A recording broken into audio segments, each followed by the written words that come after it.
नमस्कार दोस्तों, आज हम आपको एक ऐसी कहानी सुनाने जा रहे हैं जो आपको हैरान कर देगी। और ये कहानी है राजस्थान के रेगिस्तान ज़िले बाड़मेर की, जो भारत पाकिस्तान की सीमा के पास स्थित है।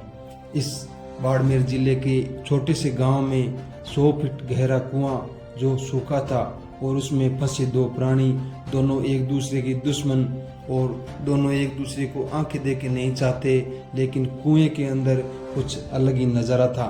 हैरानी की बात यह है कि कुएं में दोनों मुसीबत के समय मित्र बन गए और दुश्मनी भूल गए।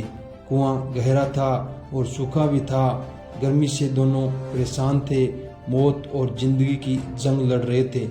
दोनों बाहर निकलने के हजार प्रयास कर चुके थे, लेकिन सफल नहीं हो सके। तभी गांव का एक युवक गांव वालों के सहयोग से वहां पहुंचा और इस घटना को जानकर दोनों की जिंदगी बचाने की ठानी।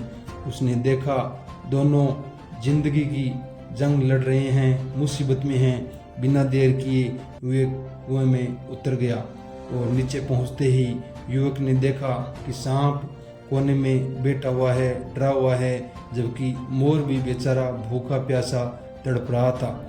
युवक ने पहले सांप को एक डिब्बे में बड़े ही सावधानी से डाला और फिर मोर को अपने हाथों से पकड़कर बड़े प्यार से गोद में उठाया और गांव वालों के सहयोग से रस्सी की सहायता से मोर को अपनी गोद में लेकर बाहर आ गया। अब दोनों आज़ाद थे। दोनों अपने अपने आवास की तरफ प्यार भरी निगाहों से देखते हुए चले गए।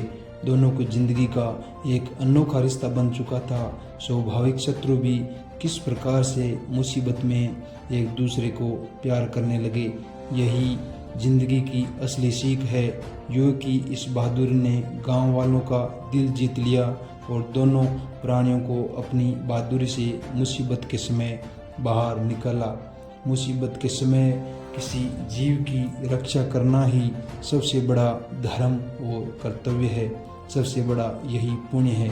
जानवर एक दूसरे से प्रेम करते हैं तो इंसान क्यों नहीं कर सकता। इंसान प्रकृति के इस खेल में सबसे बड़ा कर्तव्यशील व्यक्ति है। मोर और सांप की एक नई कहानी बन चुकी थी, जो इंसान की बहादुरी का परिचय करवाती है। जिंदगी के इस खेल में दुश्मनी को भूलकर एक दूसरे से प्रेम करना चाहिए। कोई भी मुसीबत कठिन नहीं है। इंसानियत ही सबसे बड़ा धर्म है, जो हमें सिखाता है कि द्वेष को भूल जाना चाहिए। दोस्तों, कहानी को शेयर और सब्सक्राइब जरूर करें। जय हिंद, जय भारत।